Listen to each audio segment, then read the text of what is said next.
นคอนเนาะพอเลี้ยวปุ๊บเจ้าของหูเมียพอตะมุหูเมียทำไม่เลี้ยวเรียบร้อยโอ้ยดีใจชูมือนี่อ่อน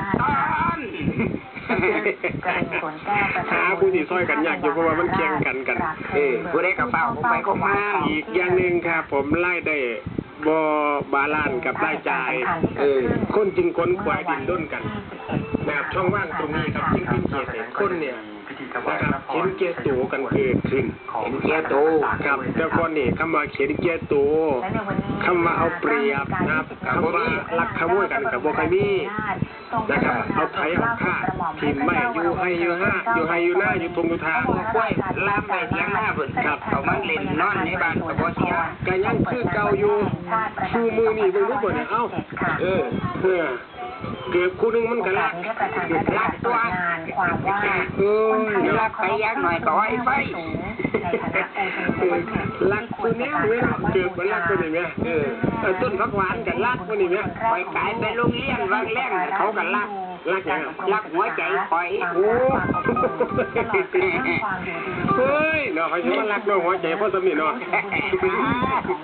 สำเนียกเลี้ยงไปเนี่ยอาจจะเทียบบ่ได้น้ำเนี่ยไว้ว่าอาบได้แต่บูพุ่งนั่งเจ้าสิแรงเนาะยังแต่ก่อยสิใบเขากินแบบนี้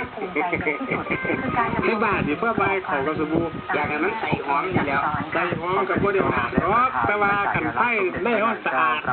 ได้ห้องดีครับผมไผ่นอกกับคอยมันบ่มีกลิ่นไประงับกินตัวกินเตากินเนากินกันหน่อยตายว่ามันแขกมาขายโรตีมันเป็นอย่างมันมาได้ละบาทนี่ผู้สาวก็จะเว้าน้ำตั้งนี่นะมันคุยไปดิคุยแล้วเนาะตัวนี้มันไปแล้วก็กินตัวเลยพ่อกินตัวหายกินไก่หอมโดยคุณของสมุนไพรละกันใส่น้ำเด้อรู้ว่ามีปลาพ่อมันเป็นอย่างไรวะสันว่าพ่อผสมหวานนั่งค่ำครับหวานนั่งค่ำเนี่ยน้ำผึ้งเนี่ยครับเป็นตัวที่จะไปมาชิ้นผิวเห็ดเหละมุนละไม่ขาวเป็นมันแบบธรรมชาติ